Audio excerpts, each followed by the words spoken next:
In the glittering world of the wealthy elite, appearances define power, and cruelty often masquerades as sophistication. At an exclusive restaurant, Victoria Harrington thrived on reminding others of their place.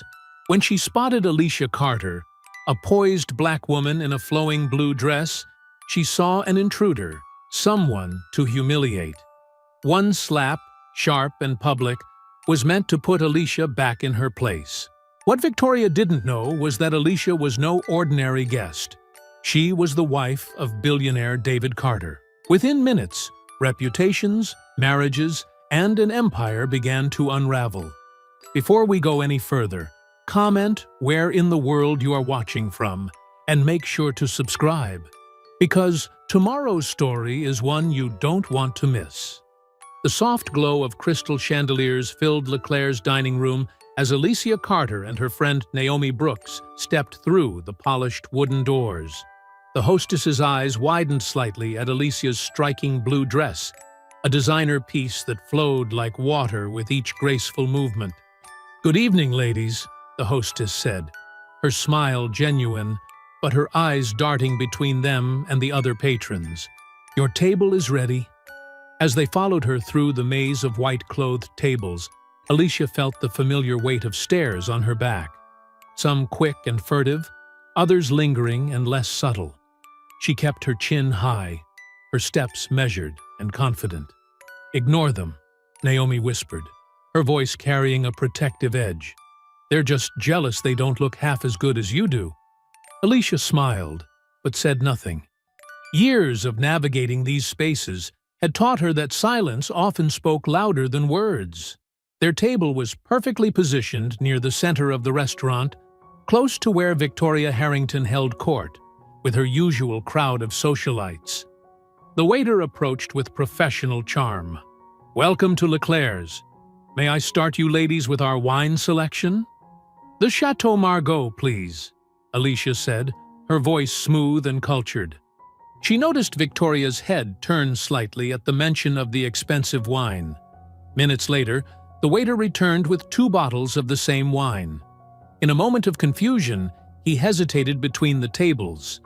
Victoria's sharp voice cut through the ambient chatter. "That's our wine," she said, her tone dripping with disdain. "I'm sure these ladies ordered something more suitable to their taste." The waiter quickly corrected his mistake, but Victoria wasn't finished. Her voice grew louder, clearly meant to carry. "It's getting impossible to enjoy a proper dinner these days. People just don't know their place anymore."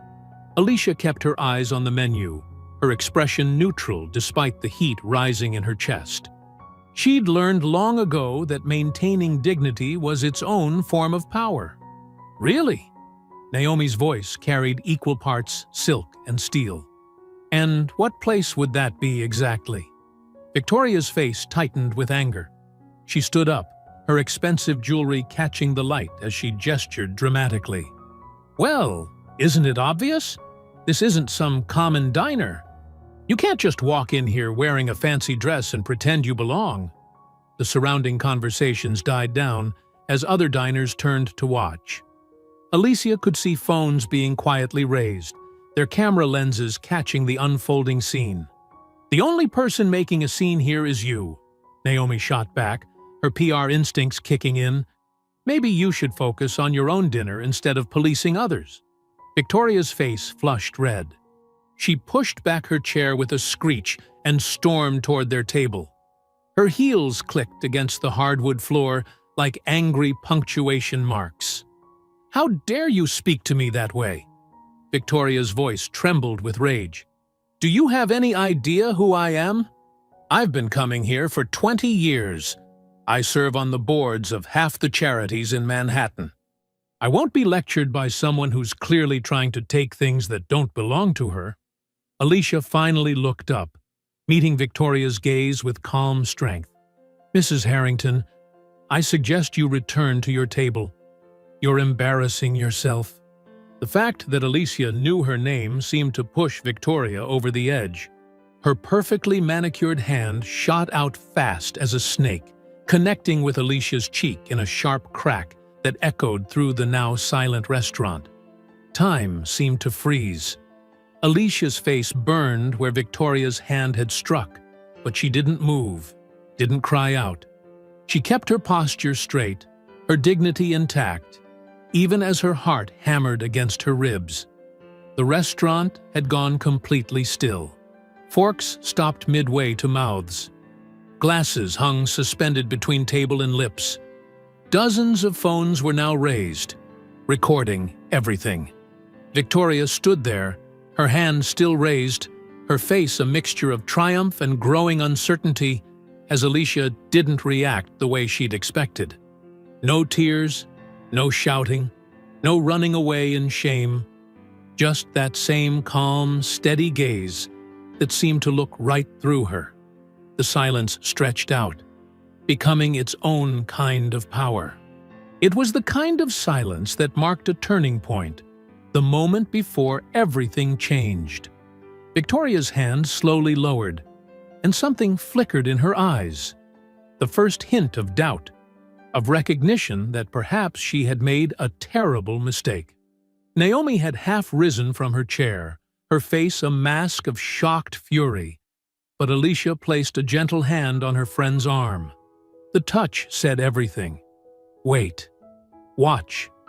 This moment belongs to me. The maitre was hurrying over, his face pale with concern. Waiters hovered uncertainly at the edges of the scene, while the other diners remained frozen in place, unwitting audience members to this unexpected drama in their midst. Through it all, Alicia remained seated, her posture perfect, her blue dress settling around her like a royal robe. The red mark on her cheek stood out stark against her skin, but her eyes never wavered from Victoria's face.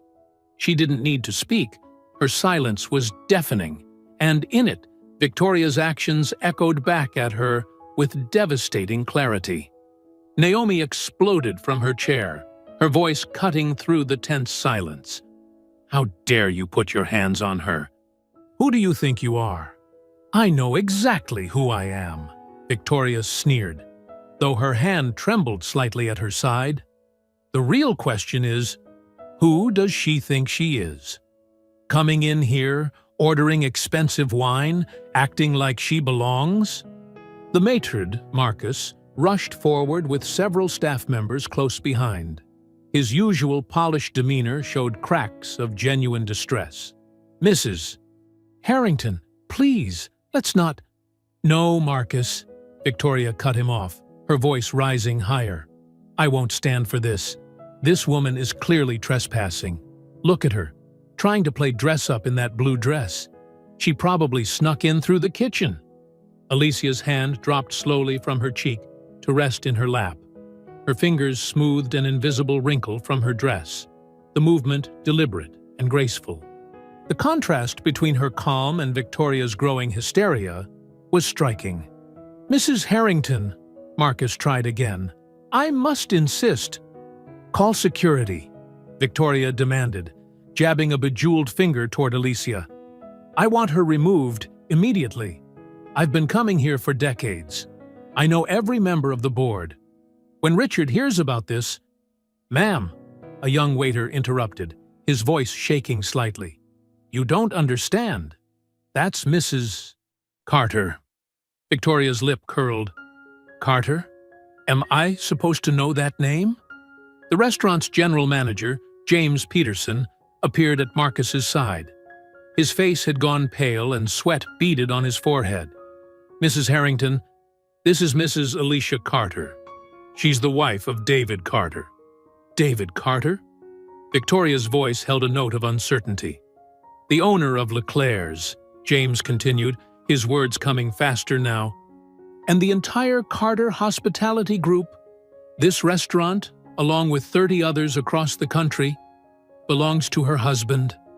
The color drained from Victoria's face. Her mouth opened and closed without sound, like a fish suddenly finding itself on dry land. Around them, the whispers began, spreading from table to table like wildfire. Did she really just slap David Carter's wife? The billionaire. Oh my God, Look at her face. Someone send me that video. Naomi leaned forward, her voice low but carrying clearly in the hushed restaurant. You just slapped the queen of the house.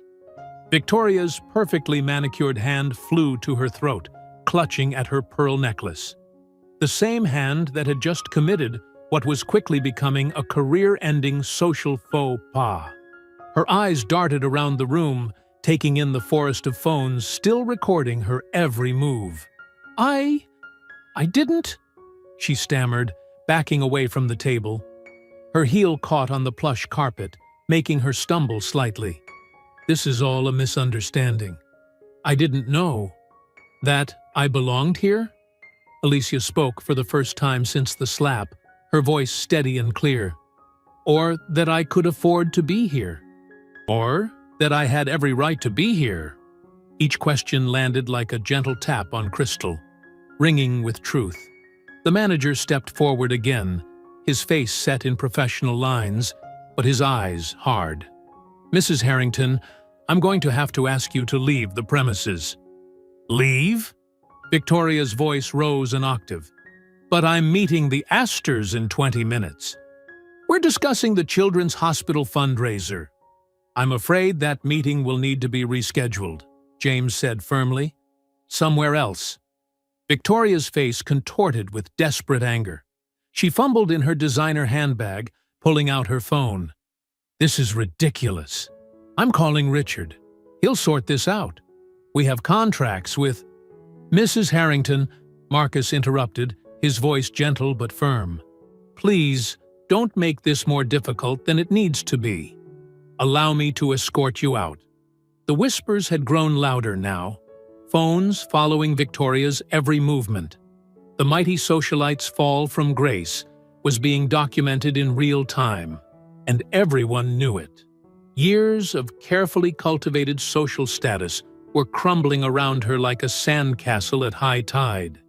Alicia remained seated, her posture perfect, as if this were just another dinner party. But her eyes never left Victoria's face, watching as the older woman's world shifted beneath her feet. The red mark on her cheek had begun to fade, but the impact of what had happened would last far longer than any physical evidence. This isn't over, Victoria hissed, but her voice lacked its earlier conviction. She allowed Marcus to guide her toward the exit, her steps unsteady despite her expensive heels. As Victoria disappeared through the front doors, the remaining diners burst into animated conversation. Phones buzzed with notifications as videos began circulating. The sound of Victoria's slap would soon echo far beyond the walls of Leclerc's. Naomi finally sat back down, her hands still shaking with anger. Are you okay? She asked softly, reaching across the table to touch Alicia's hand. I'm fine, Alicia replied, her voice steady. She adjusted the napkin in her lap, with the same quiet grace she'd shown throughout the entire confrontation. Though I think our evening just got more interesting than we planned. The heavy glass doors of Leclerc's swung open, and David Carter strode in, his presence commanding immediate attention. At 6'2", dressed in an impeccably tailored charcoal suit, he moved with the controlled power of someone used to being in charge. Two security men in dark suits flanked him, their earpieces gleaming under the restaurant's crystal chandeliers. The dining room fell into a new kind of silence. Phones that had been recording Victoria's meltdown now swiveled to capture David's entrance. Diners leaned close to whisper to their companions. That's David Carter himself, the billionaire. He looks furious. Victoria had been arguing with the manager near the coat check, her voice growing increasingly shrill. At David's entrance, she straightened her spine and smoothed her designer dress, years of social training kicking in. The tremor in her hands betrayed her nervousness as she watched him approach. David's eyes found Alicia first. He took in the redness on her cheek, and his jaw tightened. When he turned to Victoria, his expression was arctic. Mr. Carter. Victoria stepped forward, forcing a smile that didn't reach her eyes. This has all been a terrible misunderstanding. If we could just... A misunderstanding? David's voice was quiet, but carried across the silent restaurant. My wife was physically assaulted in my restaurant, and you're calling it a misunderstanding?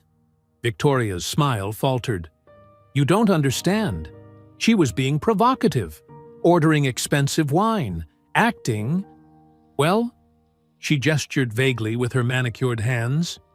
Acting like what, Mrs. Harrington? David's words cut through her, stammering like a knife. Like someone who belongs here? Like my wife, who quite literally does own this table you're standing next to. I didn't know who she was, Victoria protested, her voice rising. She never said, so it would have been acceptable to slap her if she wasn't my wife. David took a step closer, and Victoria instinctively backed up. Is that what you're suggesting? No, of course not. But she provoked me. Ask anyone. Victoria looked desperately around the room, seeking support. The other diners suddenly found their plates fascinating. Naomi stood up, her eyes blazing. The only thing Alicia did was exist in the same space as you, Mrs. Harrington. We were having a quiet dinner until you decided to make assumptions and act on your prejudices. Victoria's face flushed red. How dare you? I've been coming to Leclerc's for 20 years. I know everyone here. Richard and I have contracts worth millions with… Had contracts, David corrected her. His voice remained level, but there was steel beneath the calm. As of this moment, Mrs. Harrington, you and your husband are banned from every Carter Hospitality Group property. Every restaurant, every hotel, every venue. Victoria's mouth fell open. You can't. I can, and I am. David turned to address James, the manager. Make sure this is implemented immediately. System-wide ban, effective now. Yes, sir, James nodded, already pulling out his tablet. Furthermore, David continued, I'll be personally reviewing every contract and business dealing we have with Harrington Development. I imagine Richard will be quite interested to learn how you've impacted his business relationships tonight. Victoria's composure cracked completely.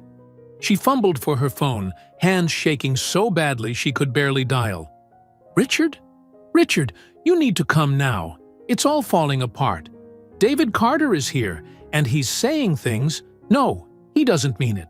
He can't mean it. The contracts… Richard, please!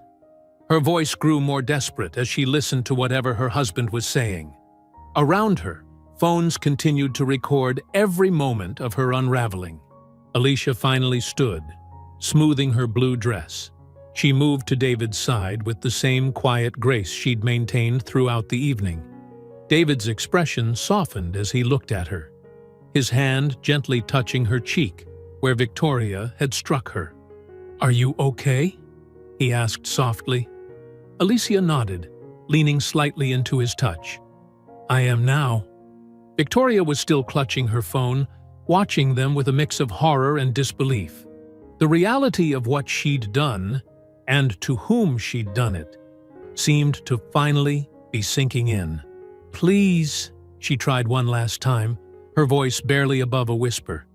We can work this out. The hospital fundraiser next week, the children's wing that bears our name.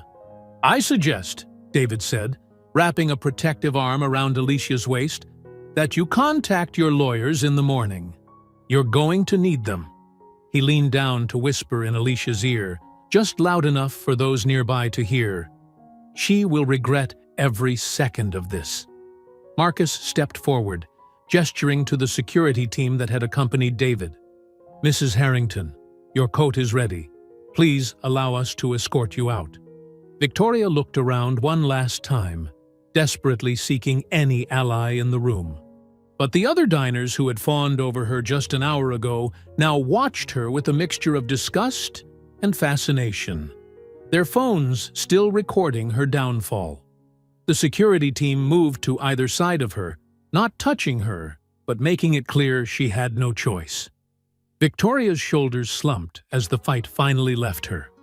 With faltering steps, she allowed herself to be led toward the exit, her heels clicking against the hardwood floor in the otherwise silent restaurant. As she reached the door, someone at a nearby table whispered, just loud enough to be heard, "How the mighty fall." The heavy glass doors swung shut behind Victoria Harrington, but the cameras kept rolling, capturing every moment of her disgrace for the world to see. Victoria's hands shook as she fumbled with her keycard in the private elevator of her Central Park West penthouse. The gold-plated walls that usually made her feel superior now seemed to mock her, reflecting her disheveled appearance from every angle. Her carefully styled hair had come loose, and her mascara had smudged from frustrated tears she'd shed in the car. The elevator dinged, opening to their sprawling 8,000-square-foot penthouse. Richard stood by the floor-to-ceiling windows, still in his business suit, a glass of scotch in his hand. He didn't turn to look at her. "You've really done it this time, Victoria." His voice was cold, controlled, the tone he used when dealing with failed business ventures. He pressed a button on a remote, and their massive wall-mounted TV came to life. Victoria's stomach churned as she saw herself on the screen, her arm raised, the sound of the slap echoing through their marble-floored living room. The footage was crystal clear, captured from multiple angles by the restaurant's patrons. "Trending on Twitter," Richard said, finally turning to face her. His face was flushed with anger. "Top story on every local news channel. The Carter's PR team is already releasing statements." "Richard, Shut up!" He slammed his glass down on the Italian marble counter. "Do you have any idea what you've done? Those contracts with Carter Hospitality Group are worth hundreds of millions. Years of careful negotiation destroyed because you couldn't control yourself." Victoria sank onto their white leather sofa, her legs giving out. She was being insolent. You should have seen the way she looked at me, like she owned the place. "She did own the place," Richard roared, making Victoria flinch. "Her husband owns the entire damn chain. What were you thinking?" "How was I supposed to know?" Victoria's voice rose defensively. "These people don't usually." "These people?" Richard cut her off. "These people? David Carter is worth more than triple what we are. He's on the cover of Forbes. His wife has degrees from Harvard and Yale. And you just slapped her in public because what? She ordered the wrong wine?" Victoria stood up, pacing the room in agitation. "I'll apologize. We'll make it right." "It's far too late for that." Richard pulled out his phone, scrolling through messages. "The video has over 2 million views already. Manhattan Slap is trending nationwide. Civil rights groups are calling for boycotts of all Harrington properties." On the TV, a news anchor's voice filled the room. "In what's being called the Slap of Manhattan, socialite Victoria Harrington was caught on camera assaulting Alicia Carter, wife of billionaire CEO David Carter, in an apparently racially motivated attack." "It wasn't racial!" Victoria shrieked at the TV. "I didn't know who she was." "That makes it worse," Richard snapped. He pressed buttons on his phone rapidly.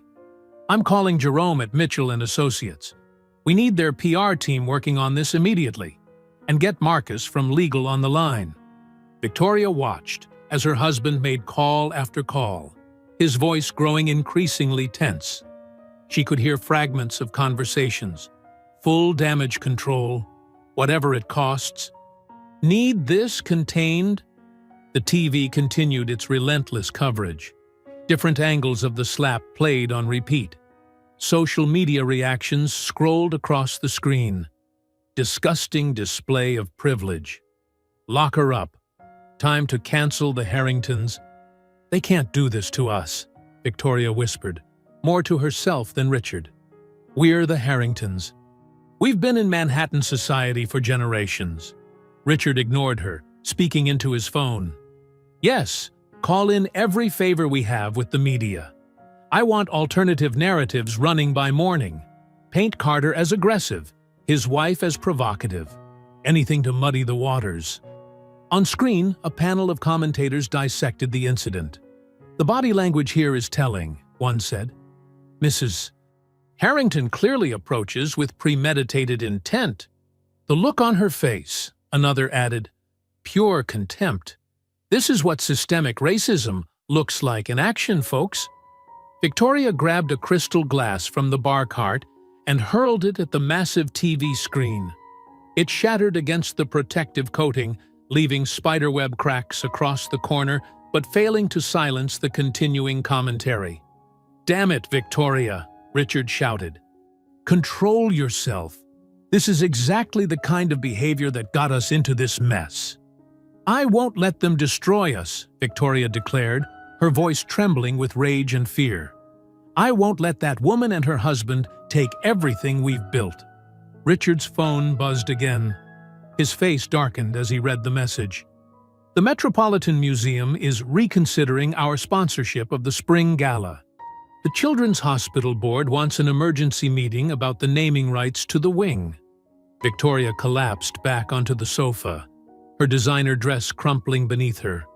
The TV continued its merciless broadcast, her moment of rage playing over and over in an endless loop. Each replay seemed to chip away at the carefully constructed facade of superiority she'd maintained her entire life. "We'll bury her," she said suddenly, sitting up straighter. "Everyone has secrets. We'll find hers. Make her sorry she ever crossed paths with me." Richard looked at his wife, a mix of disgust and resignation on his face. "You still don't get it, do you? We're not the ones with the power anymore. You saw to that with one stupid, impulsive act."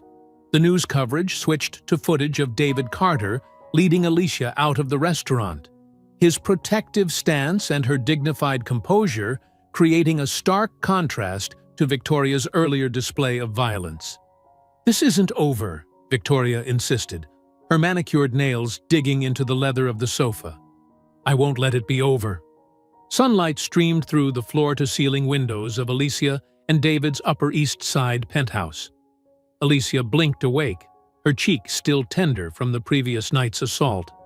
Her phone buzzed incessantly on the nightstand, lighting up with an endless stream of notifications. "Honey?" David's voice came from their ensuite bathroom. "Naomi's called 6 times already." Alicia reached for her phone, overwhelmed by the flood of messages, missed calls, and social media alerts. Her Instagram following had jumped by hundreds of thousands overnight. News outlets from across the country were requesting interviews. Even her old law school friends were checking in. "This is insane," she muttered, scrolling through the notifications. Her fingers paused over a text from Naomi. "Girl, we need to get ahead of this. Call me ASAP." David emerged from the bathroom, already dressed in a perfectly tailored navy suit. He sat on the edge of their king-sized bed, placing a gentle hand on her shoulder. "How are you feeling?" "Overwhelmed," Alicia admitted, letting her phone drop onto the silk bedsheets. "Everyone wants a statement, a reaction, an interview." She ran her fingers through her hair, still perfectly styled from the night before. "Naomi thinks we should strike while the iron is hot. And what do you think?" David's voice was soft, supportive. "I think—" Alicia stood up, walking to their bedroom window that overlooked Central Park. "I think dignity speaks louder than chaos." Her phone buzzed again, another message from Naomi. "Have you seen what that witch Victoria is saying about you? We need to respond." Alicia opened her social media apps and her stomach dropped. Victoria's PR machine was already in full swing. Anonymous sources quoted in tabloid articles described Alicia as notoriously difficult and regularly rude to restaurant staff. Comment sections were filling with trolls questioning her character, her background, even her marriage to David. "Look at this," she showed David her phone. "They're trying to paint me as the aggressor." David's jaw tightened as he read the comments. "We can shut this down with one phone call. Say the word, and I'll have our PR team destroy them." Alicia shook her head. "That's what they want. to drag me into the mud with them. She walked to their expansive closet, where the blue dress from the previous night hung carefully pressed. Her fingers traced the delicate fabric. They want me to lose my composure, to prove their narrative right. Her phone rang again, Naomi's face lighting up the screen. This time, Alicia answered. "Finally!" Naomi's voice burst through the speaker. "Have you seen what they're doing? We need to fight back." "Good morning to you too," Alicia said calmly, putting the phone on speaker. "Don't good morning me. Victoria's team is spreading lies faster than a wildfire. They're saying you provoked her, that you have a history of causing scenes. Some trash blog is even questioning your Harvard law degree." David moved closer to the phone. "Morning, Naomi. We're handling it." "Handling it?" Naomi's voice rose an octave. "With all due respect, David, silence isn't handling it. They're controlling the narrative." Alicia sat at her vanity, studying her reflection. The mark from Victoria's slap had faded, but the memory burned bright. "Let them talk," she said firmly. "Let them show the world exactly who they are." "Alicia," Naomi's voice softened. "I know you want to take the high road, but sometimes you have to fight fire with fire." More notifications popped up on Alicia's phone. Someone had dug up photos of her from college, trying to paint her as a party girl. Twitter was ablaze with competing hashtags. "Justice for Alicia, fighting against John Harrington Truth." "The truth is, in that video," Alicia said, standing up. "Everyone saw what happened. Everyone saw who threw the first punch, literally." David wrapped his arms around her from behind, both of them reflected in the vanity mirror. "Whatever you decide, I'm with you." Naomi sighed through the phone. "At least let me release a statement condemning the false allegations. We can't let them assassinate your character like this." Alicia walked back to the closet, pulling out the blue dress. She held it up, remembering how confident she'd felt in it just yesterday, before everything changed. The dress that had made her feel beautiful had become a symbol of something larger. "You know what bothers them the most?" she said, running her hands over the fabric. "That I didn't break. That I didn't scream or fight back. That I stood there with my dignity intact while Victoria showed the world exactly who she is." "But," Naomi started to protest. "No buts," Alicia cut her off, her voice firm but gentle. "They want me to be angry. They're waiting for me to lash out, to give them ammunition. But I won't give them that satisfaction." She walked to her full-length mirror, holding the blue dress against herself. In the reflection, she saw more than just her own image. She saw every woman who'd ever been told they didn't belong, every person who'd been judged by the color of their skin rather than the content of their character. "They think silence means weakness," Alicia whispered, meeting her own eyes in the mirror. "They think they can bait me into becoming what they want me to be." Her voice grew stronger with each word. "They think they can silence me. They're wrong." Alicia sat in the green room of the national morning show, adjusting her blue dress, the same one from that fateful night. She'd chosen to wear it deliberately, turning Victoria's attempt to humiliate her into a symbol of strength. "3 minutes until we're live," a production assistant called out. David squeezed her hand. "You've got this, honey." "Remember," Naomi said, touching up Alicia's makeup, "Marcus Green is fair. He's known for letting people tell their stories without twisting them." Alicia nodded, taking a deep breath. After days of silence, she'd finally agreed to this one interview, not with a tabloid or gossip show, but with Marcus Green, a respected journalist known for his integrity. "Mrs. Carter?" Marcus appeared in the doorway, his kind eyes crinkling at the corners. "Are you ready?" The studio lights were bright, but not harsh. Alicia settled into the comfortable armchair across from Marcus as the crew made final adjustments. David and Naomi watched from behind the cameras, giving her encouraging smiles. "Going live in 5, 4, 3. The director counted down silently with his fingers.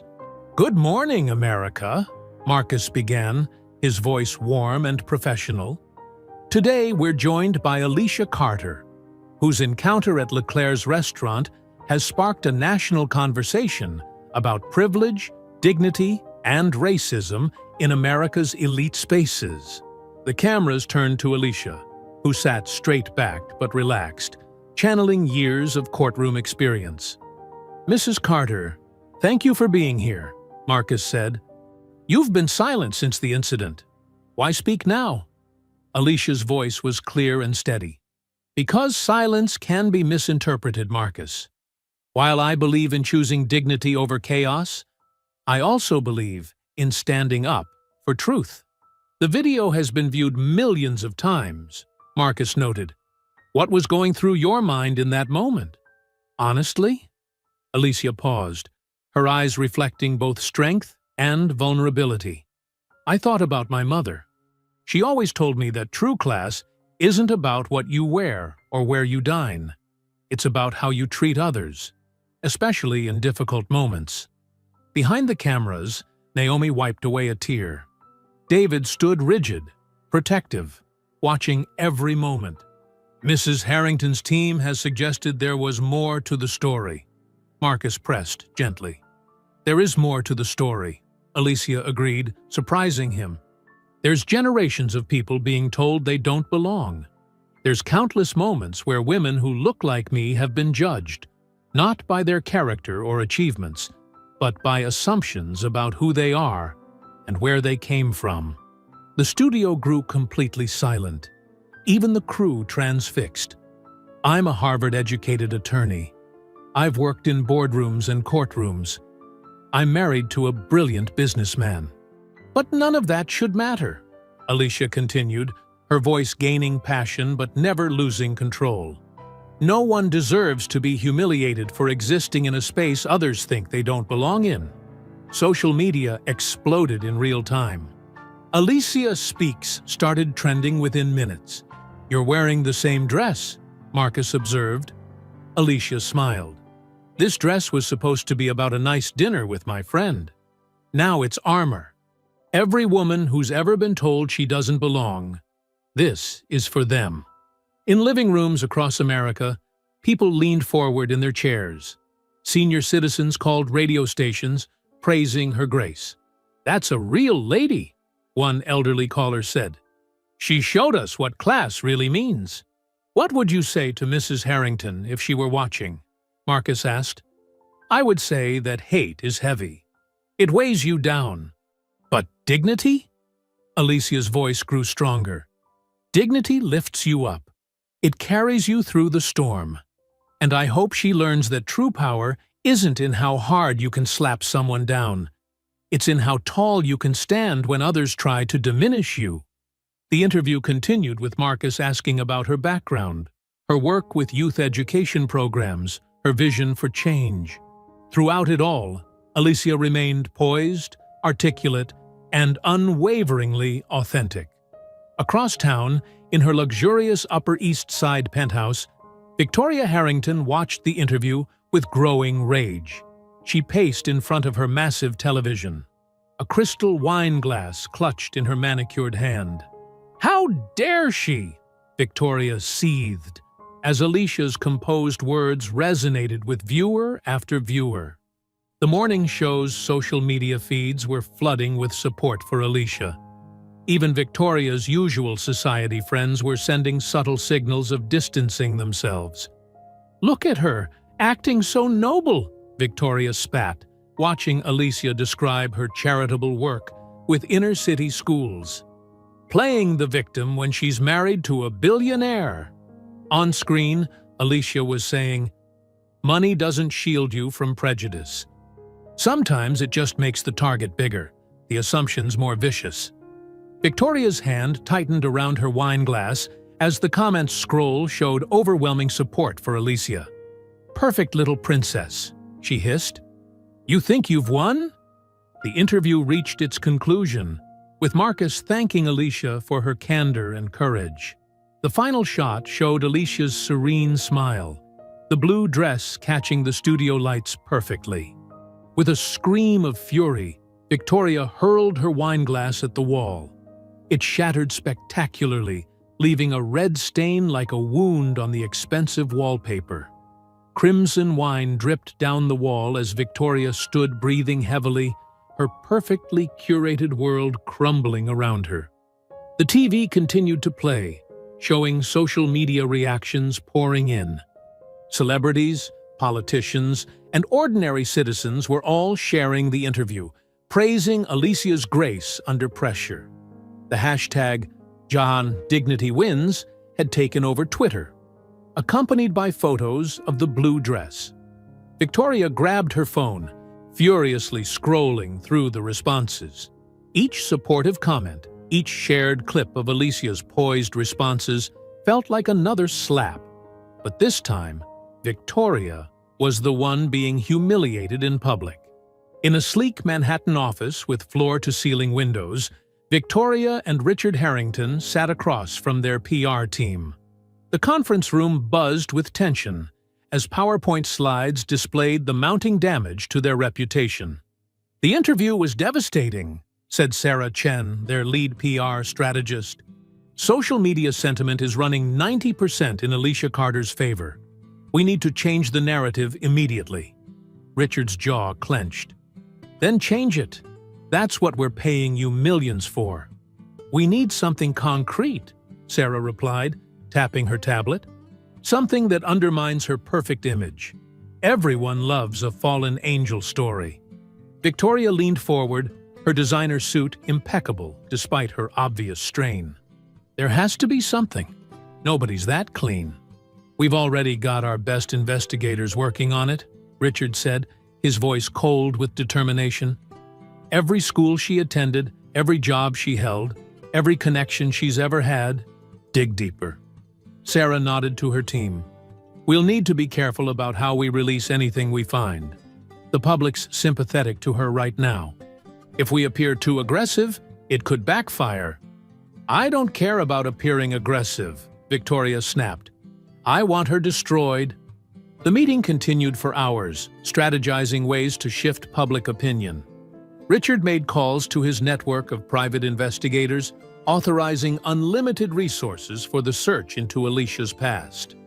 That evening, the Metropolitan Museum of Art glowed with warmth as New York's elite gathered for the annual Children's Education Foundation Gala. Alicia and David arrived to flashbulbs and supportive cheers from the crowd gathered outside. Alicia wore a stunning emerald gown, her head held high as she walked the red carpet with David. Society photographers called their names, desperate for shots of Manhattan's most talked-about couple. "Mrs. Carter, how are you handling the publicity?" a reporter called out. Alicia smiled gracefully. "By focusing on what matters. Tonight's about raising money for children's education." Inside the museum's grand hall, wealthy donors and celebrities mingled among priceless artifacts. Alicia noticed some of Victoria's usual social circle giving her wide berth, but many others approached with words of support. "What you said in that interview was so powerful," said an elderly philanthropist, squeezing Alicia's hand. "My granddaughter watched it 3 times." In a darker corner of the hall, James Morton, a longtime Harrington ally and real estate developer, huddled with several journalists. His voice was low, conspiratorial. "Have you looked into her family background?" he asked, sliding a manila envelope to a hungry-looking reporter. "Interesting stuff about her father. Real interesting." The reporter's eyes lit up as she peeked inside. "How verified is this?" "Rock solid," Morton smiled. "Public records. Court documents. The kind of story that writes itself." Across the room, David noticed the whispered conversation but kept his focus on Alicia. They moved through the crowd together, the picture of grace and success. Several major donors privately pledged support for their educational initiatives, a clear sign that the Harringtons' influence was waning. "You're glowing tonight," David whispered to Alicia during a quiet moment. "I feel strong," she replied, squeezing his hand. Like we're finally breaking through. Neither noticed the reporters slipping away from Morton, phones already out as they called their editors. The gala continued late into the night. Alicia and David danced, laughed with supporters, and helped raise record donations for the foundation. It felt like a victory lap after the interview's success. But in newsrooms across the city, editors were already preparing tomorrow's stories. Fingers flew across keyboards as reporters chased down leads about Lawrence Thompson, Alicia's estranged father, and his conviction for investment fraud 15 years ago. The next morning, Alicia woke to her phone buzzing frantically. Naomi's name flashed on the screen. "Have you seen the news?" Naomi's voice was tight with concern. Alicia reached for her tablet, and her heart sank. The headlines screamed across every major news site. Carter's hidden past. Socialite's father behind million-dollar fraud. Like father? Like daughter?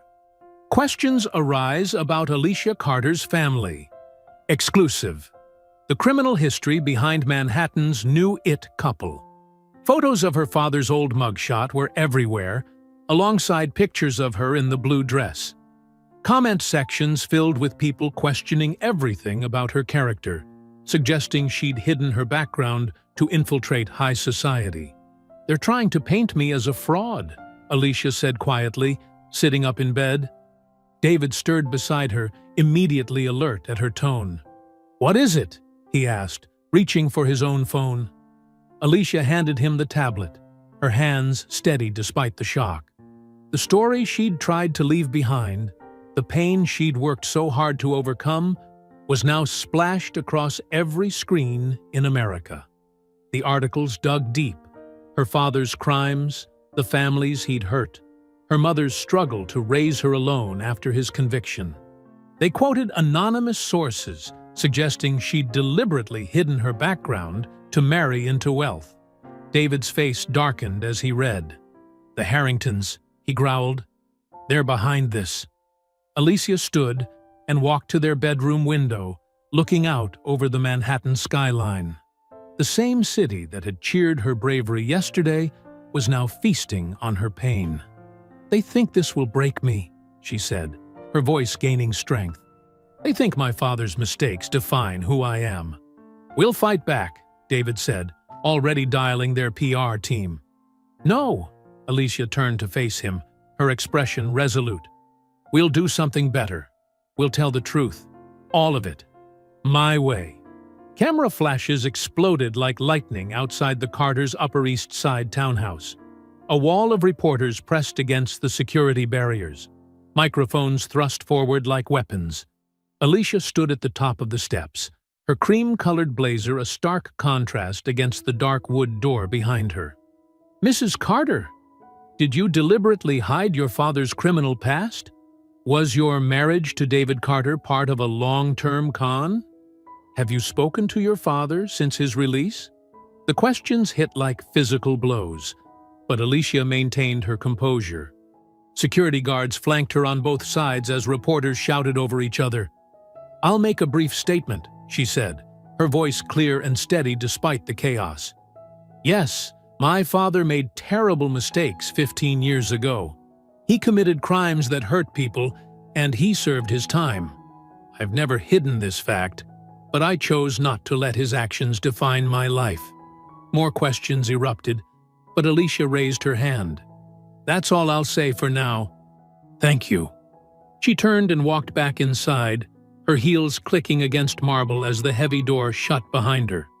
The moment she was out of public view, her shoulders slumped. She made it halfway to her private study before the tears started. Inside the study, Alicia collapsed onto the leather sofa, her carefully maintained facade crumbling. Years of memories flooded back.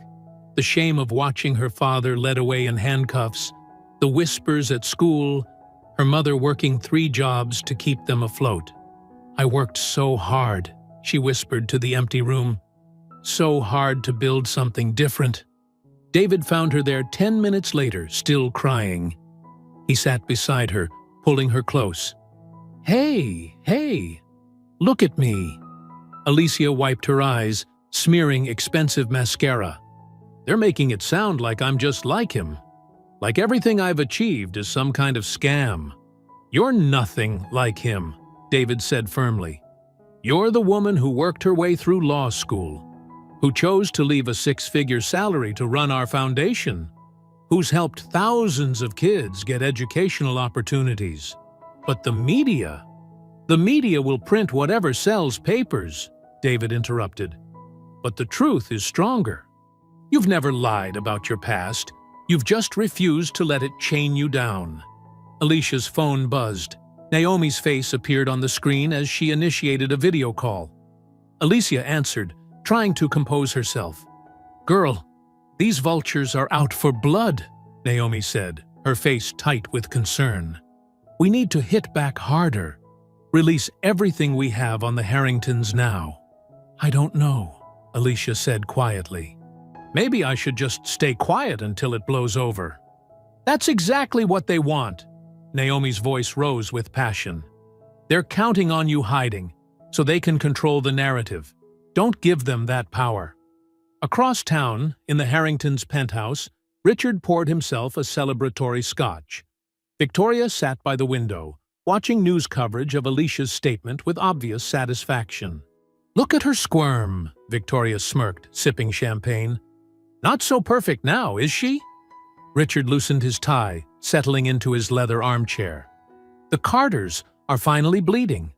Their stock dropped 8 points this morning. Investors hate scandal."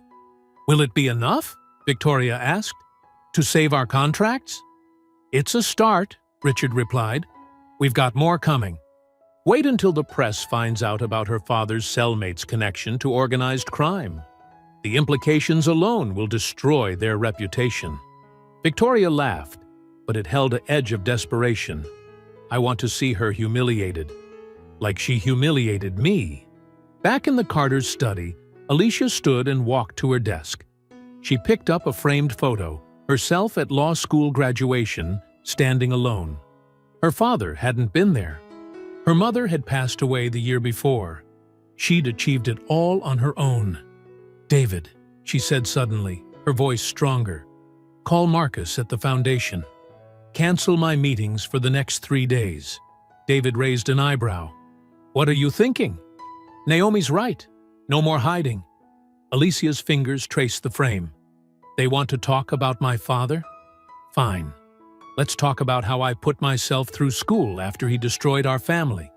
Let's talk about the scholarship program I created for children of incarcerated parents." She turned to face her husband, her eyes now clear and determined. "And while we're at it, let's talk about Richard Harrington's real estate practices. How many families has he evicted illegally? How many discriminatory lending policies has he hidden? Now that's what I'm talking about," Naomi cheered through the phone. David stood, a slow smile spreading across his face. "I'll have our investigators pull everything we have on their operations." Alicia walked to her closet and pulled out the blue dress, the same one she'd worn the night of the slap. "If they want to make this about family legacies, let's do it. Let's see how the Harringtons handle their own dirty laundry being aired." She laid the dress out carefully, then turned back to David and Naomi. Her tears were gone, replaced by a fierce determination that made both of them straighten up. "They thought my father's story was their weapon," she said, her voice low and intense. "But they forgot something important. I've already lived through public shame. I've already rebuilt from nothing once. The Harringtons?"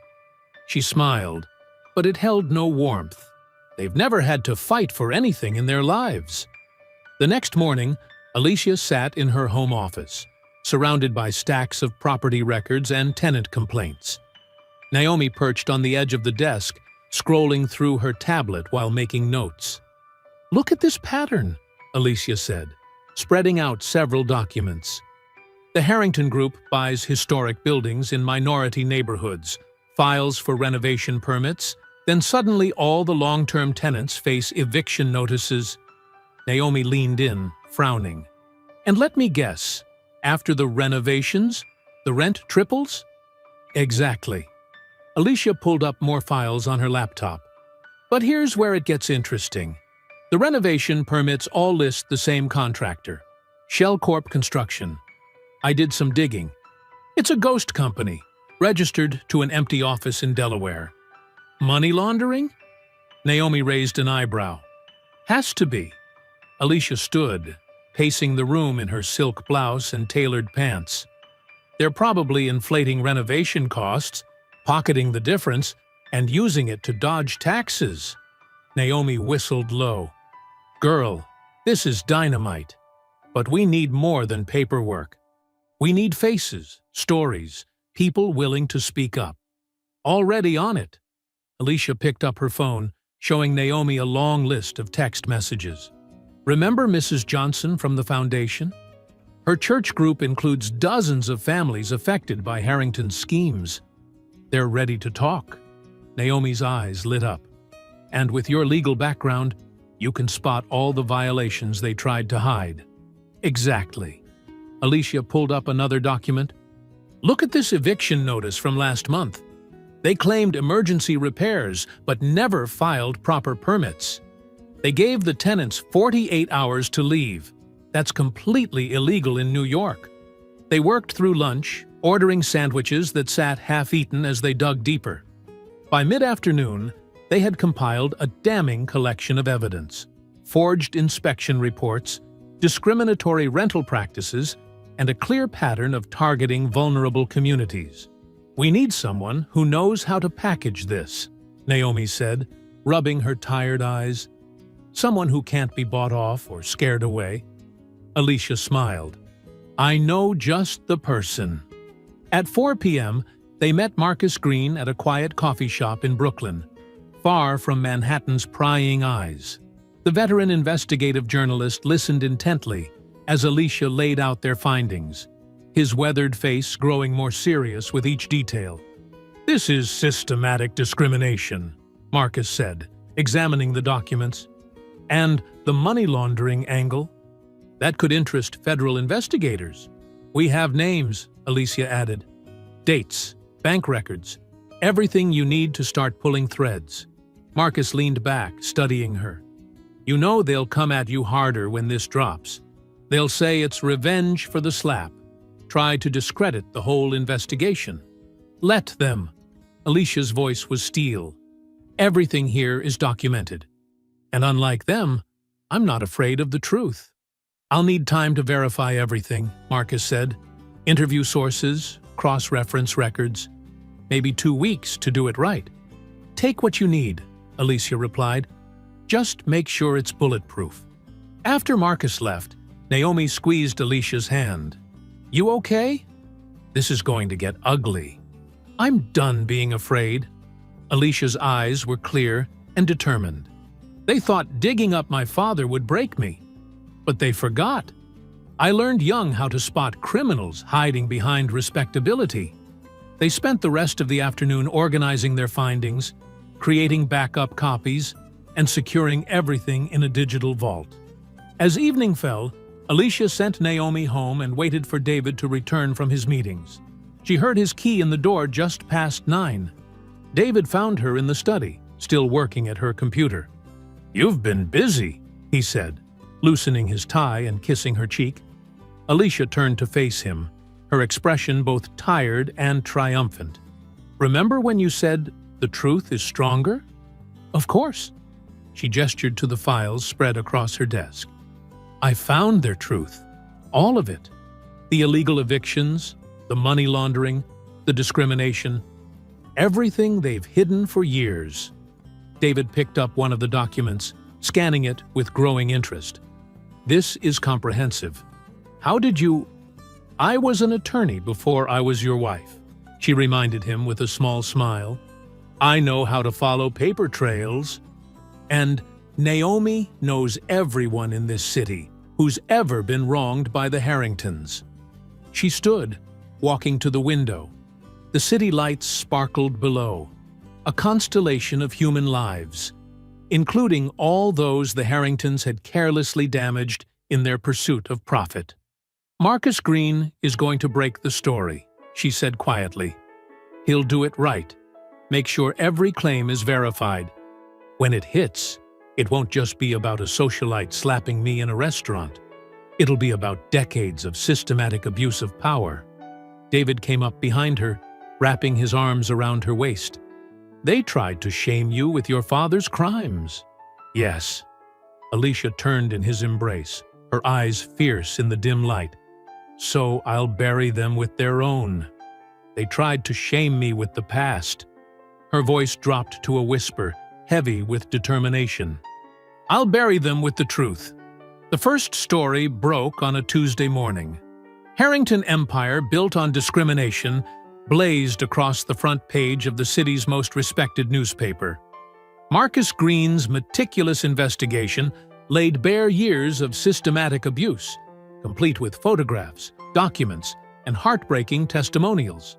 Richard Harrington's phone started ringing at 6 a.m. By 7, his PR team was in crisis mode.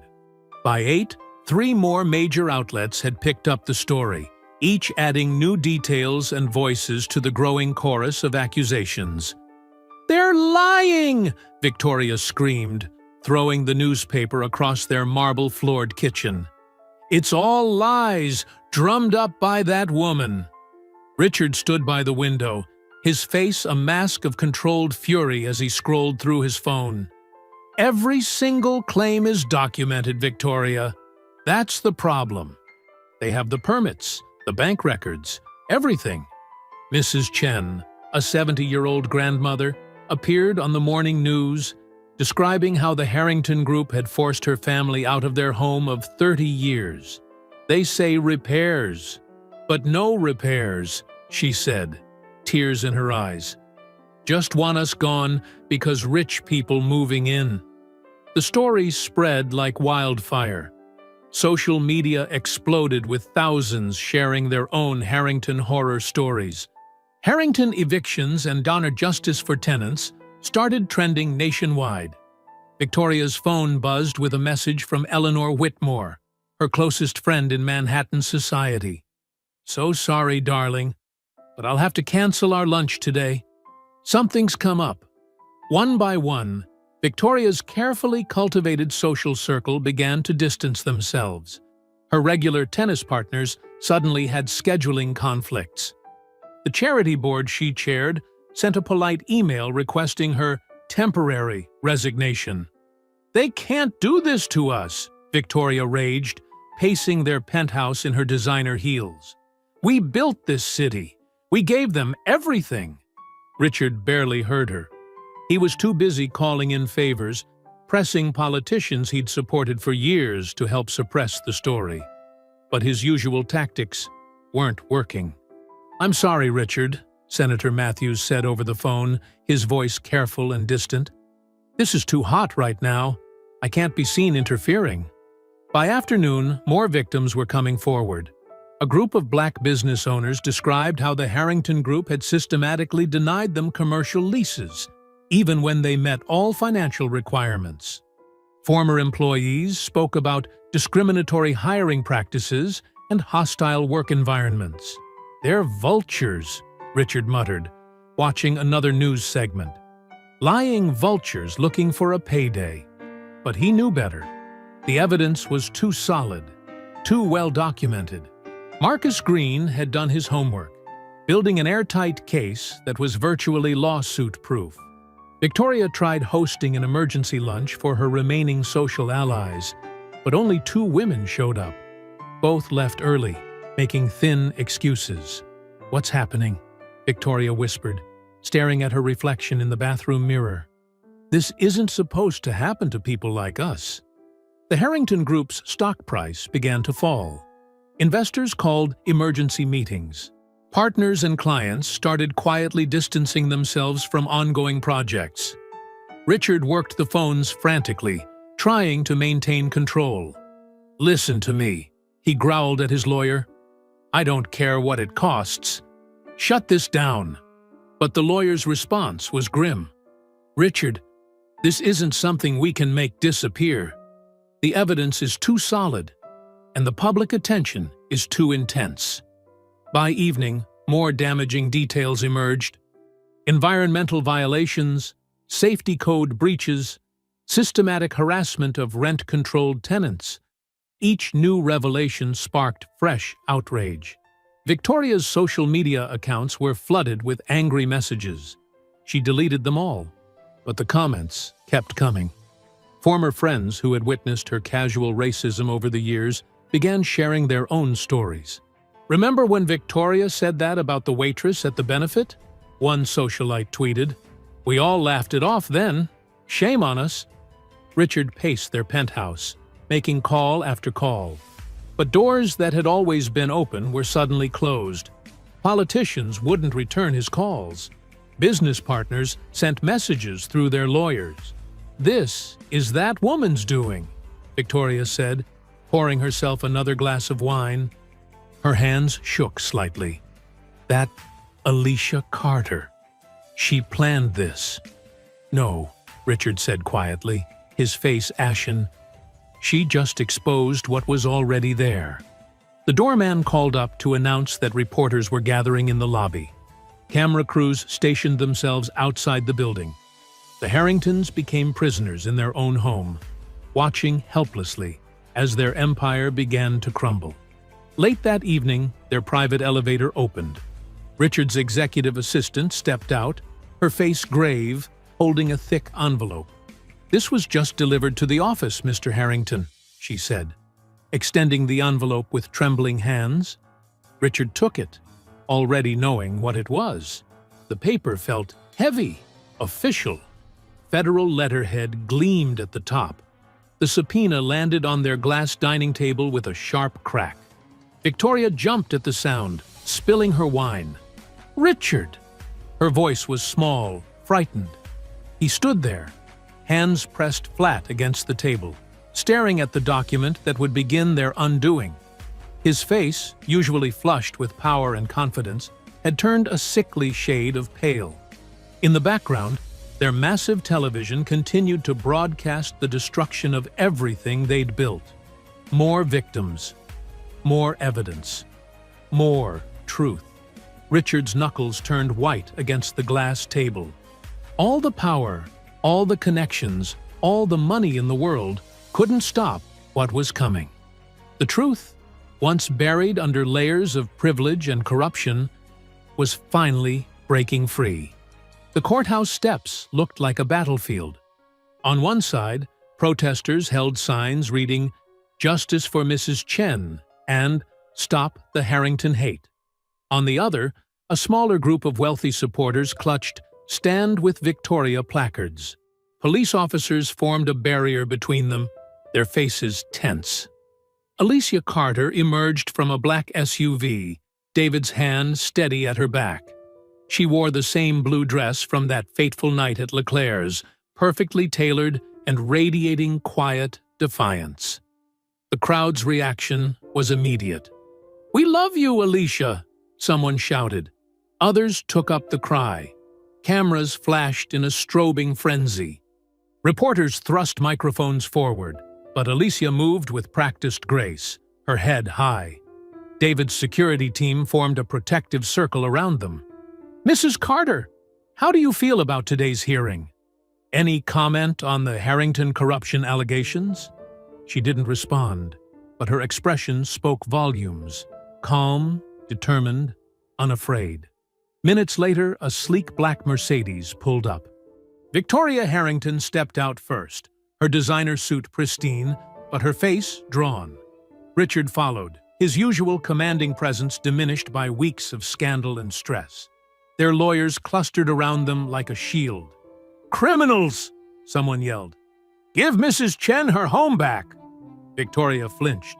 Richard's face darkened with rage as he pushed through the crowd. Inside the courtroom, Judge Evelyn Monroe surveyed the packed gallery with stern authority. Her reputation for fairness and zero tolerance for theatrics was legendary. "This hearing will come to order," she announced, her voice cutting through the tension. "Any disruptions will result in immediate removal." Alicia sat at the plaintiff's table, her posture perfect. David squeezed her hand once before taking his seat in the front row. Across the aisle, the Harringtons huddled with their legal team, Richard whispering furiously to his lead attorney. "Mrs. Carter," Judge Monroe said, "you may take the stand." Alicia rose gracefully, the blue dress catching the harsh fluorescent light. She placed her hand on the Bible, swore her oath, and settled into the witness chair. "Please describe the events of April 15th at Leclerc's restaurant," her lawyer prompted. Alicia's voice was clear and steady. "I was having dinner with my friend Naomi. We were celebrating her promotion." She described the wine mix-up, Victoria's escalating behavior, and finally, the slap. The sound echoed through the restaurant. Everyone went silent. "And why do you believe Mrs. Harrington acted this way?" "Objection," Richard's lawyer stood. "Speculation." "I'll rephrase," Alicia's attorney said smoothly. "Mrs. Carter, what did Mrs. Harrington say to you before and after the assault?" Alicia's composure never wavered. "She said I didn't belong there, that people like me were trying to take what wasn't ours. She assumed, based on my race, that I couldn't possibly be a legitimate patron." Victoria shifted uncomfortably in her seat. Several jurors took notes. "During our investigation," Alicia's lawyer continued, "we uncovered a pattern of similar behavior in the Harrington Group's business practices. Can you elaborate?" "Objection!"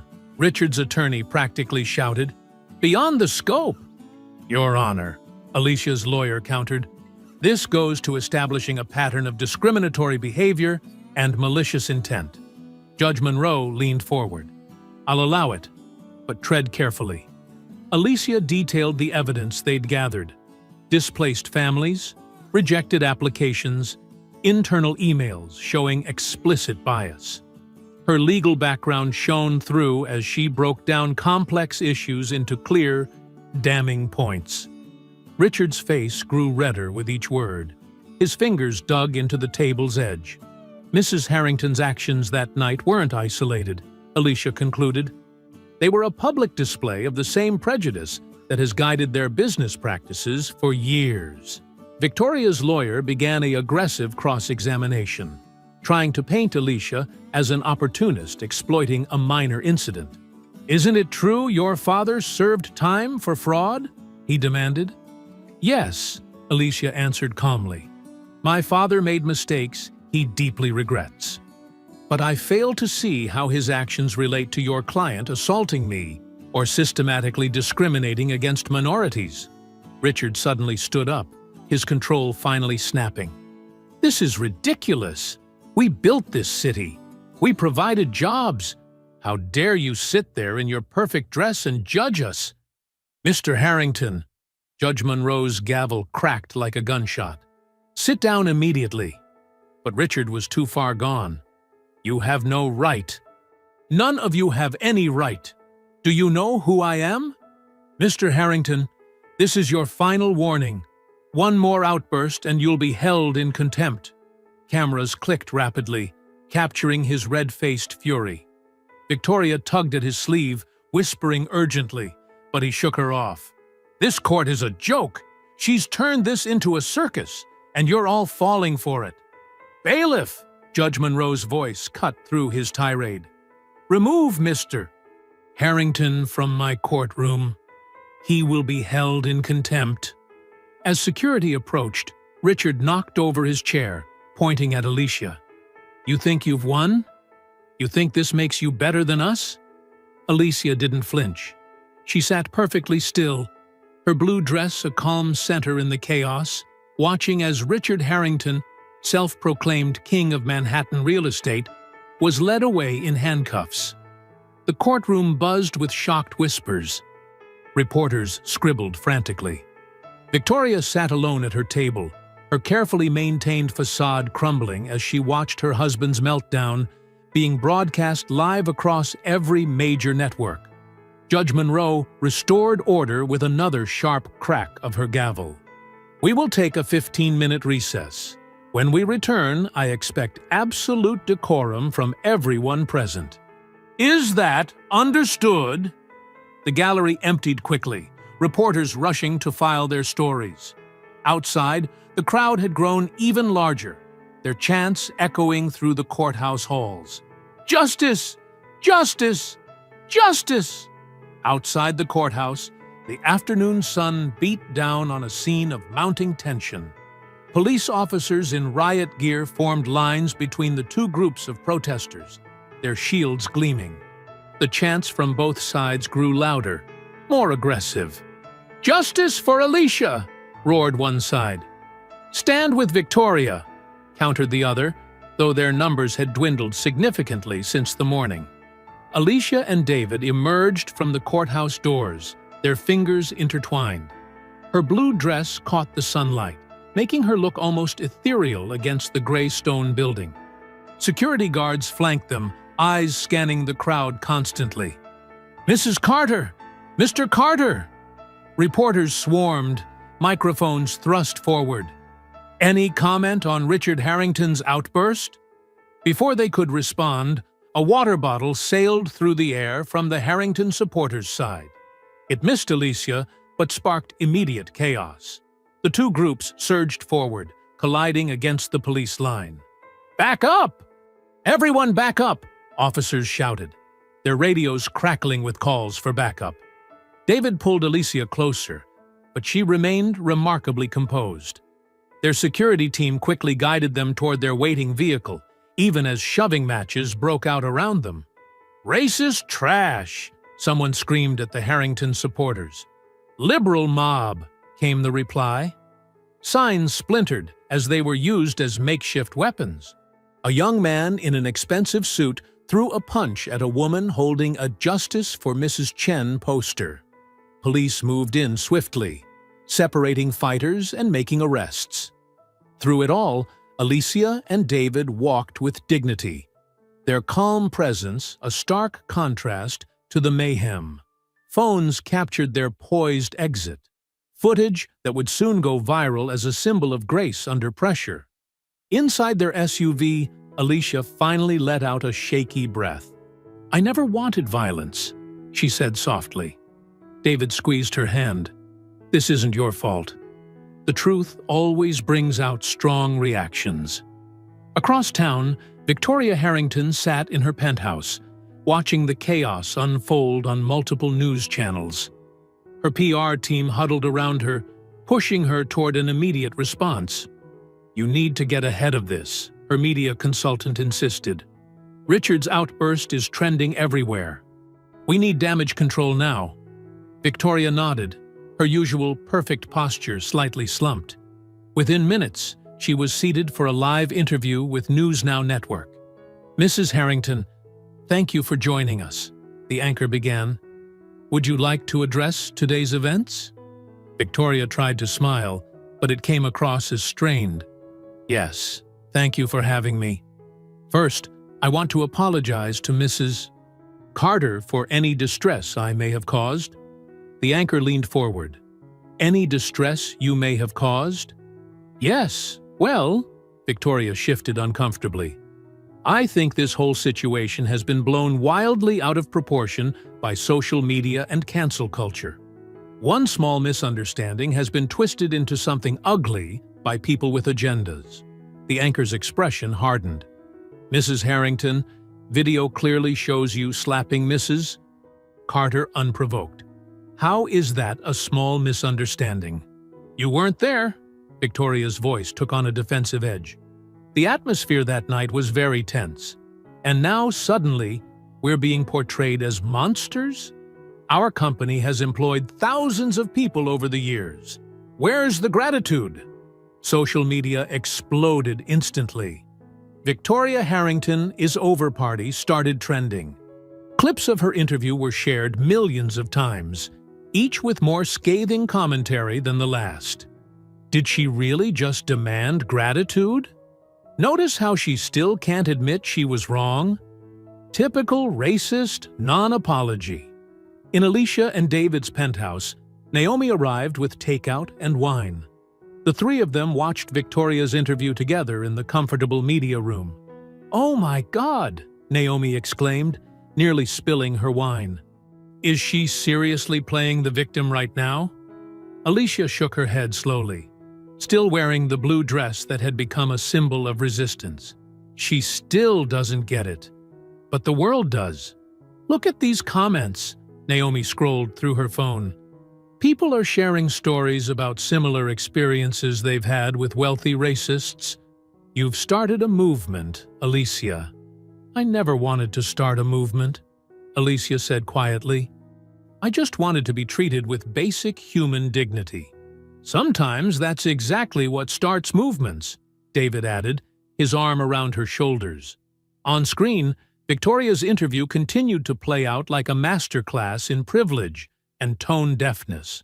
She complained about mob mentality while defending her husband's courtroom outburst as understandable frustration.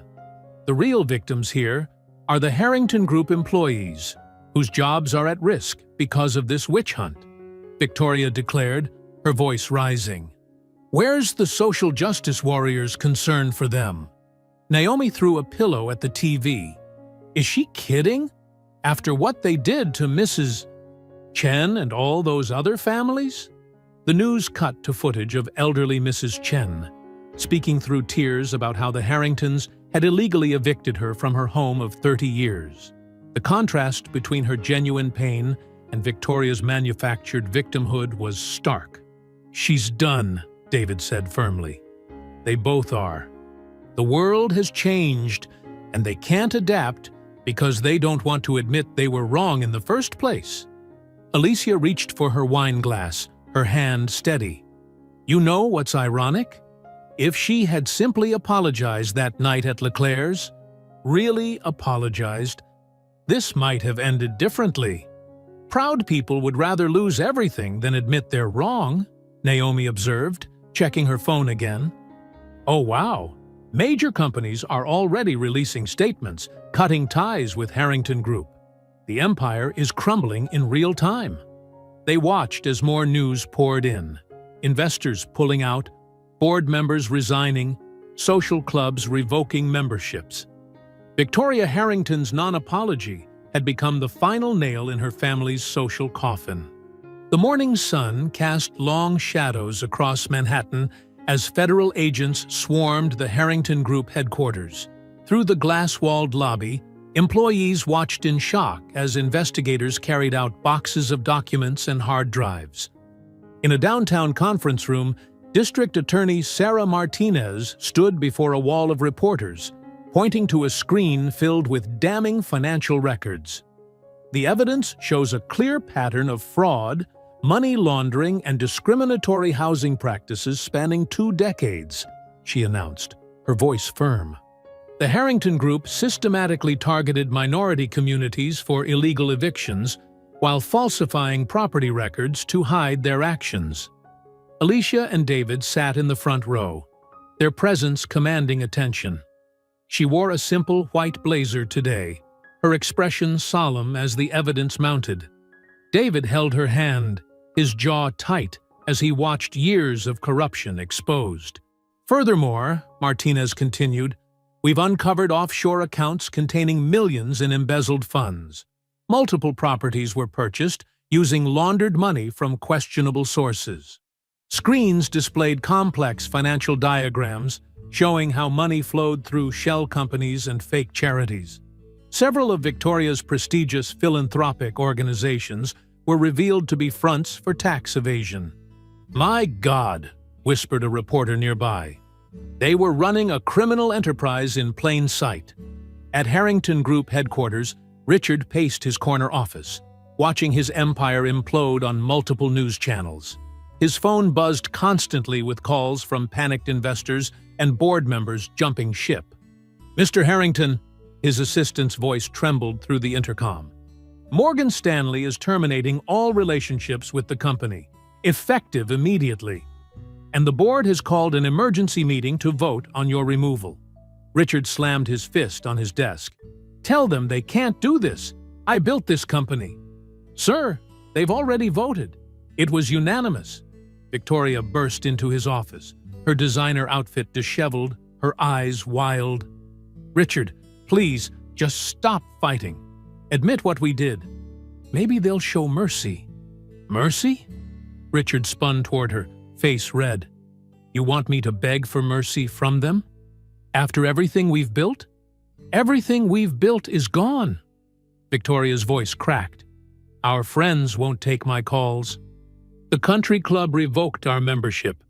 Even our children won't speak to us. Back at the press conference, Martinez displayed photographs of tearful families being forced from their homes. Mrs. Chen's story appeared again.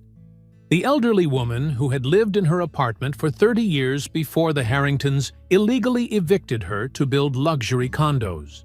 The human cost of the Harringtons' greed cannot be measured in dollars, Martinez declared. These were people's lives they destroyed. Alicia stood up, approaching the podium when invited. Her voice was clear and strong. This was never about just a slap in a restaurant. That moment simply exposed a deeper rot. The kind of casual cruelty that happens every day to people who can't fight back. Today, we're fighting back for all of them. The room erupted in applause. David watched his wife with pride, remembering how she'd once worried her past would define her. Now she stood as a symbol of justice. At Harrington headquarters, the situation deteriorated rapidly. Stock prices plummeted. Major clients publicly severed ties.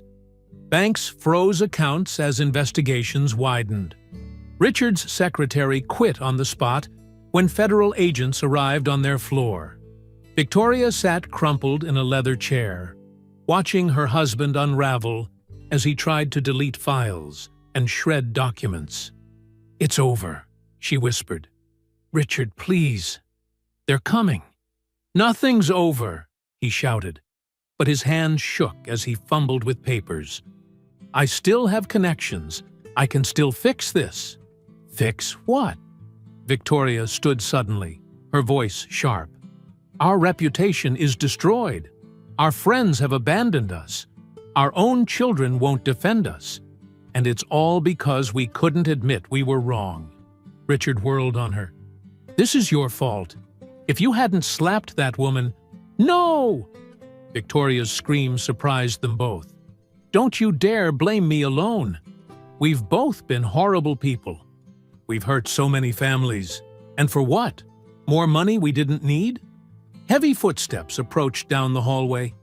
Agents' voices echoed, getting closer. "Richard Harrington!" a commanding voice called out. "This is the FBI. We have a warrant for your arrest." Victoria watched as her husband's face crumpled.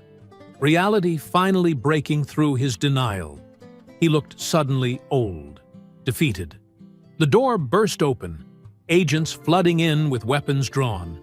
"Richard Harrington, you're under arrest for fraud, money laundering, and multiple violations of federal housing laws," an agent announced, producing handcuffs. "You have the right to remain silent." Reporters had somehow made it up to the office floor, cameras flashing as Richard was led out in handcuffs. His perfectly tailored suit looked wrinkled now, his carefully maintained image shattered. Victoria stood alone by the window, surrounded by clicking cameras and shouted questions. Below, she could see news vans filling the street, their satellite dishes reaching up like accusing fingers. "Mrs. Harrington, do you have any comment? Did you know about the fraud? What do you say to the families you evicted?" She turned away from their questions, staring at the city beyond. Somewhere out there, Alicia Carter was probably watching this unfold. Victoria thought about that night at Leclerc's, how different things might have been if she'd simply treated another human being with dignity. "Mrs. Harrington," the questions continued, "what will you do now?" She had no answer. For the first time in her life, Victoria Harrington had no power, no influence, and nowhere to hide from the truth about herself. The evening light bathed Leclerc's in a warm golden glow as Alicia and David Carter stepped out of their car. The restaurant's exterior hadn't changed, but everything else had. Television crews lined the sidewalk, their cameras tracking the couple's every move. Alicia wore a new blue dress, similar to but different from the one she'd worn that fateful night. David looked sharp in a charcoal suit, his hand steady at the small of her back as they approached the entrance. The maitre d' opened the doors with a flourish. "Welcome home, Mr. and Mrs. Carter." Inside, the restaurant erupted in applause. Diners stood at their tables. Servers paused with their trays, and even the kitchen staff peered through the service doors to catch a glimpse. The sound was deafening, filled with genuine warmth and respect. Naomi rushed forward to embrace her friend, wearing a stunning red dress and the biggest smile Alicia had ever seen. "Look at you," she whispered in Alicia's ear. "You're glowing." They made their way through the dining room, past the very spot where Victoria had delivered that infamous slap. Someone had placed a small brass plaque on the floor. "Standing up starts here. June 15th, 2023. Your usual table, Mrs. Carter?" the maitre d' asked, gesturing to their favorite corner spot. "Actually," Alicia said, her voice carrying clearly through the now quiet room, "I'd like to stand right here for a moment, if that's okay." She turned to face the crowd, David's hand finding hers. The restaurant had been closed to regular reservations for this private event, filled instead with community leaders, activists, and many of the families who had come forward with stories about the Harringtons' predatory practices. Mrs. Chen sat near the front, the elderly woman's eyes bright with tears of joy. Next to her was Marcus Thompson, a small business owner who had nearly lost everything to one of Richard's schemes. They represented just a fraction of the lives touched by this story. 3 months ago, Alicia began, her voice steady and strong, I stood in this exact spot and felt the sting of hatred. A woman looked at me and decided I didn't belong. She thought her money and her status gave her the right to put me in my place. Murmurs of anger rippled through the crowd, but Alicia raised her hand gently. But that slap didn't diminish me. It didn't define me. Instead, it exposed a truth that needed to be told. It started a conversation that needed to be had. And most importantly, it brought all of us together. David squeezed her hand, his eyes shining with pride. Look around this room, Alicia continued. I see people from every background, every neighborhood in this city. I see strength. I see dignity. I see a community that refused to let hatred win. Naomi dabbed at her eyes with a napkin, careful not to smudge her makeup. She'd been there from the beginning, never wavering in her support. To the staff here at Leclerc's, who stood up for me that night, thank you. To the countless strangers who shared their stories and supported us, thank you.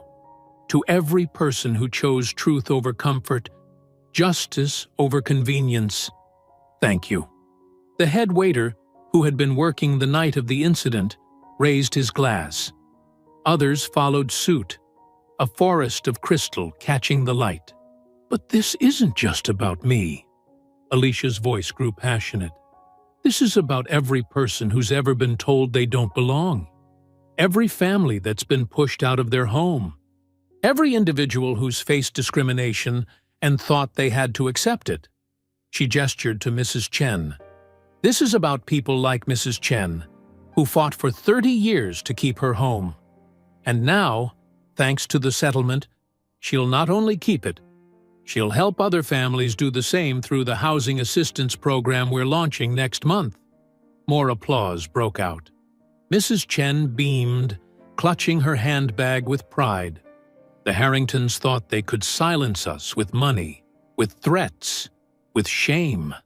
But they learned what so many others need to learn, that dignity cannot be slapped away, that justice may be slow, but it is unstoppable when we stand together.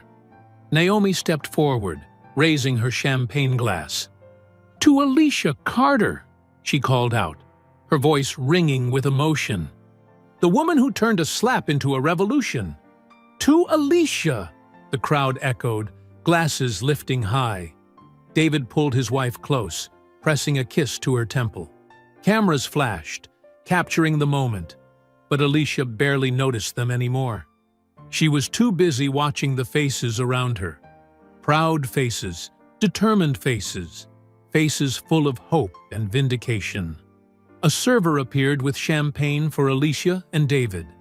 The bubbles danced in their glasses, catching the light like tiny stars. To all of you, Alicia raised her glass. To dignity, to justice, to standing up. The crystal glasses clinked together, their sound like music. Alicia leaned into David's embrace, finally feeling complete peace settle over her. The nightmare was over. The truth had won. And in this room full of allies and friends, she was exactly where she belonged. Mrs. Chen approached slowly, her small frame straight with dignity. "You show them," she said simply, patting Alicia's hand. "You show them we are strong." Alicia smiled, cameras catching the genuine warmth of the moment. She and David stood together, their fingers intertwined, as more well-wishers approached to share their stories and gratitude. The flashing cameras captured it all: the triumph, the joy, the sense of community. But most importantly, they captured the quiet strength in Alicia's smile as she held David's hand, finally at peace in the very spot where their battle for justice had begun. The grand ballroom of the former Harrington Plaza, now renamed Unity Center, sparkled under crystal chandeliers. Where stuffy charity galas once hosted Manhattan's elite, tonight's crowd represented the true heart of the city. Senior citizens chatted with young activists, working families mingled with community leaders, and children darted between tables decorated with blue and silver centerpieces. Alicia stood at the entrance, greeting each guest personally. She wore a simple cream-colored dress tonight, letting another blue dress take center stage, the one displayed in a glass case near the podium, illuminated like a piece of art. "Can you believe this used to be Richard's favorite showing-off spot?" Naomi whispered, appearing at Alicia's side. "Now look at it. Actually doing some good for once." Mrs. Chen walked past with her granddaughter, both wearing "Housing Justice Now" pins. The elderly woman had become something of a celebrity in her own right, her decades-long fight against the Harringtons' eviction attempts now a rallying cry for tenant rights. "Mrs. Carter!" A group of teenage girls approached, their phones clutched hopefully. "Could we get a picture?" "Of course," Alicia smiled warmly. "But please, call me Alicia." David watched from across the room, pride evident in his expression as he discussed the new housing initiative with community leaders. The Carter Foundation had already committed to converting 3 former Harrington properties into affordable housing, with more projects in the pipeline. "Look at this turnout," Naomi gestured at the packed ballroom. "We had to close registration last week. People were still begging for tickets." A local news crew set up their equipment near the stage.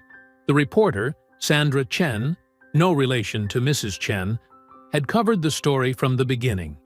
She'd been one of the few journalists who hadn't wavered when the Harringtons tried to spin their narrative. "Mrs. Carter," Sandra approached with her microphone. "Would you mind a quick word about tonight's event?" "Please," Alicia gestured to a quiet corner.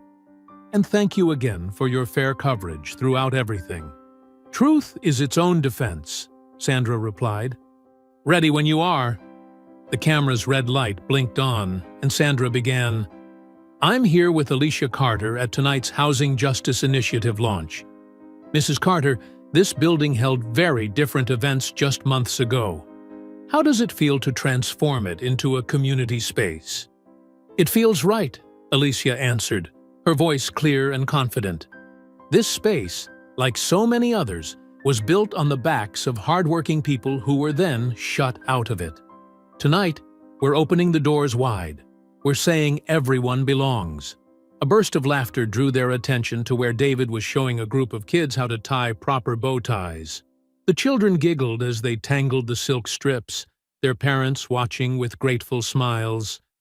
Your blue dress has become quite a symbol. Sandra nodded toward the display. There's even talk of it being featured in the Civil Rights Museum's modern exhibit. Naomi, who had drifted over to listen, chuckled. I told her we should frame it. Guess I wasn't thinking big enough.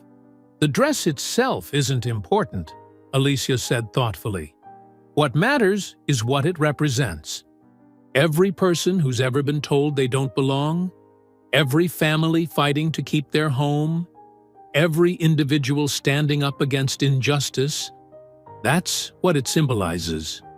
The interview wrapped up just as the formal program was about to begin. David made his way to the stage, his presence commanding immediate attention from the crowd. Welcome, everyone, he began, his deep voice carrying easily through the ballroom. Tonight marks the beginning of something extraordinary. But before we detail our initiatives, I'd like to introduce someone who turned a moment of hatred into a movement of hope. My wife, Alicia Carter. The applause was thunderous as Alicia ascended the steps. She passed the illuminated blue dress, its fabric catching the light like a beacon. 3 months ago, she began, a woman looked at me and decided I didn't deserve to exist in her space. She thought her wealth gave her the right to determine who belongs and who doesn't. Alicia paused, surveying the diverse crowd before her. She was wrong. Not just about me, but about every person she and her husband tried to bully, evict, or silence. Mrs. Chen nodded vigorously from her seat, surrounded by other former Harrington tenants who had fought eviction. Tonight, we're not just launching housing initiatives, Alicia continued. We're declaring that everyone deserves dignity. Everyone deserves a home.